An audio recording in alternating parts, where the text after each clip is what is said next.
నమస్తు. శ్రీ రాజశ్యామలాంబ సహిత దశ మహావిద్య ఆలయం, స్వర్ణ దేవాలయం, గోల్డెన్ టెంపుల్ నిర్మాణం కొరకు లోకక్షేమార్థం దశ మహావిద్య మహాయాగం 11 లక్షల కొబ్బరికాయలతో లక్ష్మీ గణపతి హోమం మరియు 11 కోట్ల కుంకుమార్చన కనక మహాలక్ష్మి కుంకుమార్చన సత్తుపల్లి శ్రీ లక్ష్మీ గణపతి ఆలయమునందు 108 రోజుల పాటు నిర్వహించబడును. ఈ కార్యక్రమంలో భక్తులందరూ పాల్గొని తీర్థ ప్రసాదములు స్వీకరించి భగవత్ కృపకు పాత్రులు కాగలరని మనవి. స్వర్ణ దేవాలయ నిర్మాణము మహాసంకల్పం, సాహసోపేతమైన నిర్ణయం. ఇది అమ్మ నిర్ణయం, ఇది దైవ సంకల్పం, భక్తుల శిష్యకోటి సంకల్పం. ఈ మహాసంకల్పం నెరవేరడానికి 999 యజ్ఞములను పూర్తి చేసుకుని సహస్ర యాగములు అడుగు పెడుతోన్న వేళ ఈ మహోత్సవమైన కార్యక్రమానికి స్వర్ణాలయ నిర్మాణానికి శ్రీకారం చుట్టిందే శ్రీదేవి శ్రీ విద్యాపీఠం. గణపతి శరణాగతి అంటూ దైవాన్ని స్మరిస్తూ ఈ కార్యక్రమాన్ని రూపురేఖలు తీర్చిదిద్దడానికి భక్తులు ఈ యజ్ఞాన్ని నిర్వహిస్తున్నారు. ఈ స్వర్ణాలయ నిర్మాణానికి స్థలదాతలు, విగ్రహదాతలు, నిర్మాణదాతలు, పోషకులు, రాజపోషకులు, మహారాజ పోషకులు, భక్తులు సహాయ సహకారములు అందించి తెలంగాణ ప్రాంతంలో ప్రతిష్టాత్మకంగా ఈ దేవాలయ నిర్మాణాన్ని చేయడానికి ఇంటికొక పువ్వు ఈశ్వరుడికొక మాల అన్నట్లుగా అందరూ సహాయ సహకారాలు అందించవలసిందిగా కోరుతున్నాం. ఈ ఆలయ నిర్మాణం వల్ల దశమహావిద్య ఆలయములు, స్వర్ణాలయము మన తెలుగు ప్రాంతంలో యావత్ ప్రపంచంలో మొట్టమొదటి ఆలయముగా చరిత్రలో సువర్ణాక్షరాలతో లిఖించబడే సువర్ణ అవకాశమిది.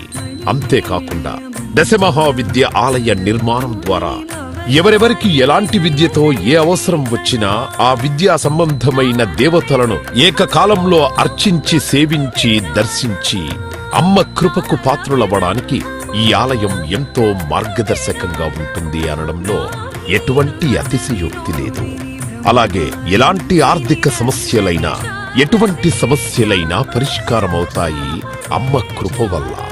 కలిపురుషుడి యొక్క ప్రభావం చేత కలియుగంలో ప్రకృతి వైపరీత్యములు, ప్రకృతిలో అనేక రకాల గ్రహగతుల చేత మానవుడి జీవితం ప్రశాంతం లేకుండా జీవితాన్ని గడుపుతూ దినదిన గండం 100 ఏళ్ల ఆయుష్ అన్నట్లుగా ప్రతిక్షణం మనసు ప్రశాంతత లేకుండా కలి ప్రభావం చేత ఎటువంటి పూజలు, ఎటువంటి యజ్ఞాలు, ఎటువంటి సాధనలు చేసినా కూడా సరైన ఫలితాలు లేక అంధకారంలో కొట్టుమిట్టాడుతున్నట్టుగా, అన్ని ఉన్నా ఏదో కోల్పోయినట్లుగా జీవితానికి సుఖం లేకుండా కాలము గడుపుతున్న జీవకోటికి కామకోటి పరమాచార్యుల యొక్క, జగద్గురువుల యొక్క, అస్మద్గురువర్యుల యొక్క ఎన్నో కోట్ల తపశ్శక్తిని ధారాధత్తం చేసి ఈ ఆలయ నిర్మాణం చెయ్యడానికి మహాసంకల్పం చేసినాము.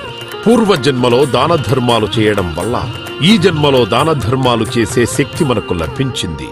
అటువంటి శక్తి కలిగి ఉండి కూడా దాన ధర్మములు చేయకపోతే ఈ జన్మకు చరితార్థం లేదు. మనవంతు దాన ధర్మాలు చేస్తే, ఎటువంటి దాన ధర్మాలు చేస్తే అత్యంత ఉత్కృష్టమైన పుణ్య ఫలితం లభిస్తుందో అటువంటి పుణ్య ఫలితం లభించే అవకాశం ఈ స్వర్ణ దేవాలయ నిర్మాణంలో భాగస్వాములవ్వటం. పూర్వజన్మ సుకృత ఫలితం ఉంటే గాని ఈ ఆలయ నిర్మాణంలో భాగస్వాములు కాలేరు.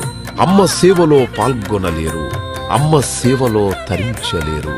ఒకవేళ తరించాలని ఆశ ఉన్నా కను ప్రభావం వల్ల మిమ్మల్ని కర్మల వైపు ఆ కలి ప్రభావం ముందుకు తీసుకుని వెళుతుంది తప్ప దైవ మార్గంలో నడిపించడానికి ఎట్టి పరిస్థితుల్లో మన మనస్సును ఒప్పుకునేలాగా చెయ్యదు. అయినప్పటికీ వాటన్నిటినీ దాటుకొని అపర దేవత సేవలో పాల్గొనటం, ఎంతో మంది భక్తులు ఇప్పటికే ముందుకు రావటం, మేము ఈ దేవాలయ నిర్మాణంలో భాగస్వాములవుతాం. శ్రీ రాజశ్యామల సహిత దశ మహావిద్యా స్వర్ణాలయం నిర్మాణ మహాసంకల్పం, శ్రీదేవి శ్రీ విద్యాపీఠం, శ్రీ లక్ష్మీ గణపతి ఆలయం.